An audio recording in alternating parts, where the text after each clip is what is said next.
আরজিকর কাণ্ডের প্রতিবাদে উত্তাল গোটা রাজ্য সহ দেশ। নারকীয় হত্যাকাণ্ডের প্রতিবাদে সরব চিকিৎসক মহল থেকে আম জনতা। প্রতিবাদের রাজ্য ছেড়িয়ে পেরিয়েছে বিদেশেও। ইতিমধ্যে বিভিন্ন রাজনৈতিক দলের পাশাপাশি অরাজনৈতিক সংগঠনও আরজিকর কাণ্ডের প্রতিবাদ ও রাজ্যের নারী সুরক্ষার দাবিতে পথে নেমে বিক্ষোভ করে। আরজিকর কাণ্ডের 22 দিন অতিক্রম হয়ে গেলেও এখনো রহস্যের উদ্ঘাটন করতে পারেনি সিবিআই, বরং ধোঁয়াশা বেড়েই চলেছে। আর এই অবস্থায় দিনের পর দিন আরজিকরের বিচার চেয়ে প্রতিবাদ আরও তীব্র থেকে তীব্রতর আকার ধারণ করছে। বিচারের দাবিতে আন্দোলনের ঝাঁজ বাড়াচ্ছেন মহিলারা। সমাজের বিভিন্ন স্তরের মানুষেরা সমবেত হয়ে রাস্তায় নেমেছেন।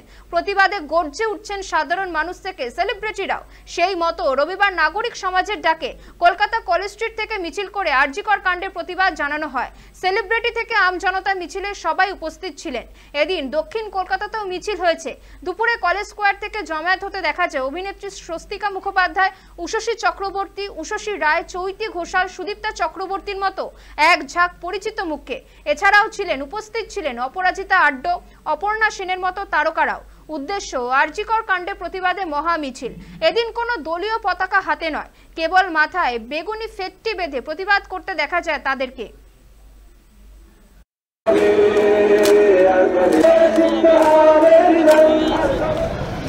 তাই মানব শৃঙ্খলের মতো পুরো বসা করতে হবে, প্যান নোংরা করতে হবে, বসতে হবে না। কলকাতা শহরটাকে আমরা মনে করতাম, অনেকেই মনে করতো দেশের সর্বত্র গিয়ে যারা কলকাতায় আমরা থাকি সবসময় বলেছি যে আমাদের স্টেট সব থেকে বেশি সেফ, এখানে আমরা মহিলারা সবচেয়ে বেশি সেফ। সেখানে এরম একটা নির্মম ঘটনা ঘটেছে, ঘটতে পারে, এটা তো আর ফিউচার টেন্সে কথা বলে তো কোনো লাভ নেই। ঘটনাটা ঘটেছে এবং 23 দিন হয়ে গেল, সেখানে কোনো কিছুই এগোচ্ছে না। ওই একজন অ্যারেস্ট হয়েছে, যেটা আমার মনে হয় না আমরা নাগরিক হিসেবে কেউ এটা মানতে রাজি যে এই পুরো নৃশংস কর্মকাণ্ডটা একজন মানুষের পক্ষে করা সম্ভব। এরকম স্তরে যে এভিডেন্স ট্যাম্পারিং হয়েছে সেটা কেন হলো? জনসাধারণ তো বোকা নয়। যদি আমরা আমাদের বুদ্ধি বিবেচনা দিয়ে ঠিক মানুষের জন্য ভোট দিতে পারি, তখন যদি আমাদের বুদ্ধি থাকে, তাহলে এখন আমরা হঠাৎ বোকা হয়ে যাব কেন?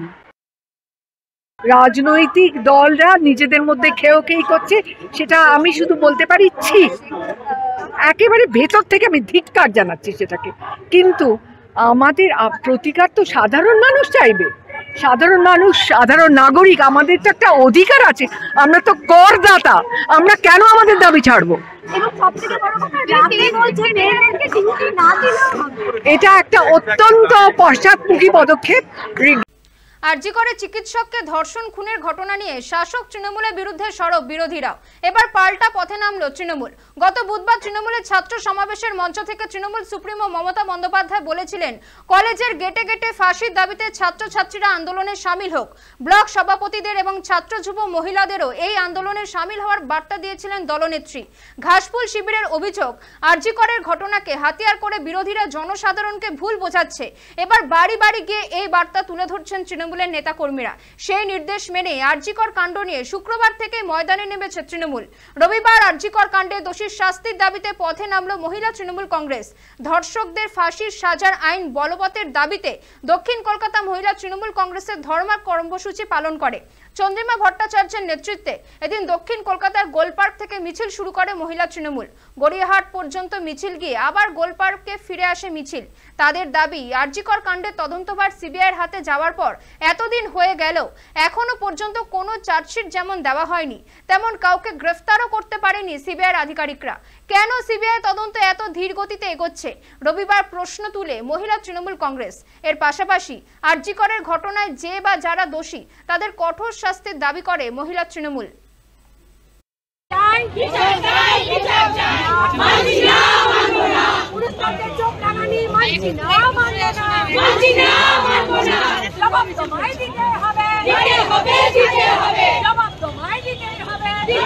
এই নক্কারজনক ঘটনার যে শিকার হয়েছে তার বিচার হোক, যে করেছে সেটা এখন আপনারা চান না। আপনারা এখন ঘুরিয়ে দিচ্ছেন ব্যাপারগুলো। কে সেখানে ছিল, কতক্ষণ ছিল, লাল জামা না সবুজ জামা, বেগুনি জামা না হলুদ জামা, এগুলো সব ঘুরিয়ে দিতে চাইছেন। আসলে রাজনীতি করতে চাই দেখাইছেন। সাধারণ মানুষের আবেগ নিশ্চিতভাবে আমরা শ্রদ্ধা করি, কিন্তু সেই আবেগ আর আমরা দেখিনি। এখন আর সাধারণ মানুষের বুঝতে পেরেছেন সাধারণ মানুষ যে এটা নিয়ে রাজনীতির খেলা খেলছে। আপনার আমার মেয়ের, আমাদের কোলের মেয়ের কথা ভেবে এটা করা হচ্ছে না। আমরা সিবিআই এর কাছে দাবি করি যে তাড়াতাড়ি এই বিচার করবার জন্য ইনভেস্টিগেশন তাড়াতাড়ি শেষ করুন। তাড়াতাড়ি এখনো অব্দি আমরা কোনো প্রগ্রেস দেখিনি। আমরা দেখিনি যে যাকে ধরেছিল কলকাতা পুলিশ তাকে সিবিআই ছেড়ে দিয়েছে, যে সে ঠিক অভিযুক্ত নয়, এটাও দেখিনি। আবার তার সাথে আরো কেউ অভিযুক্ত, সেটা সিবিআই তাকে নাম দিয়েছে তার, সেটাও দেখিনি। তাহলে আমাদের অগ্রগতিটা জানার তো অধিকার আছে। যার যদি কোনো এভিডেন্স পেয়ে থাকে যেটা সিবিআই এর কাছে দিলে তদন্তে আরো গতি আসবে এবং সেখান থেকে মেয়েটি বিচার পাওয়ার জায়গা প্রশস্ত হবে। আমরা বলছি সেগুলো পাঠিয়ে দিন না, সেগুলো সিবিআই এর কাছে দিন না। খালি মিডিয়াতে নিজেদের দেখাবার জন্য সেটা করবেন না। আপনাদের কাছে আবেদন করছি, আপনারা পাঠিয়ে দিন সিবিআই এর কাছে, যাতে সিবিআই সঠিক জায়গায় আসতে পারে। আমরা বলতে চাই যে এটা দেখেছেন যে 13 তারিখে সিবিআই এর হাতে গেছে। 9 তারিখের ঘটনা, দিদি সেদিনকে ছিলেন ঝাড়গ্রামে। আপনারা জানেন আদিবাসী দিবস, সেই আদিবাসী দিবস সরকারের একটা কর্মসূচিতে তিনি ছিলেন। যেই মাত্র জানতে পেরেছেন পুলিশকে তিনি নির্দেশ দিয়েছেন।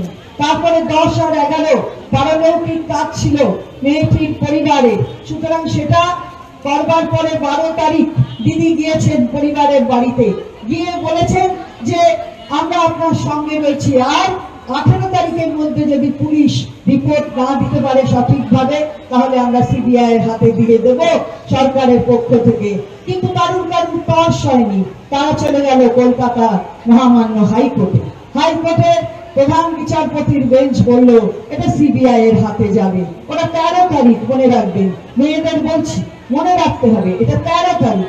13 তারিখেই কিন্তু সমস্ত নথি সহ সবকিছু যা যা ছিল পুলিশের হাতে সিবিআই কে হ্যান্ড ওভার করা হয়ে গেছে। তাহলে 13 থেকে আজকে 1 সেপ্টেম্বর, আমাদের 20 দিন পেরিয়ে গেছে। আমরা কেন জানতে পারছি না যে কতটা অগ্রগতি হয়েছে? তারপরে দেখেছেন যে স্বতঃপ্রণোদিত ভাবে সুপ্রিম কোর্ট মামলা নিয়ে নিয়েছে এবং সুপ্রিম কোর্টের কাছে আবার 5 তারিখে হিয়ারিং আছে। তো তার আগে তো আমাদের জানার দরকার ছিল যে কি কি প্রগ্রেস হয়েছে, কতটা ইনভেস্টিগেশনের অগ্রগতি হয়েছে, সেটা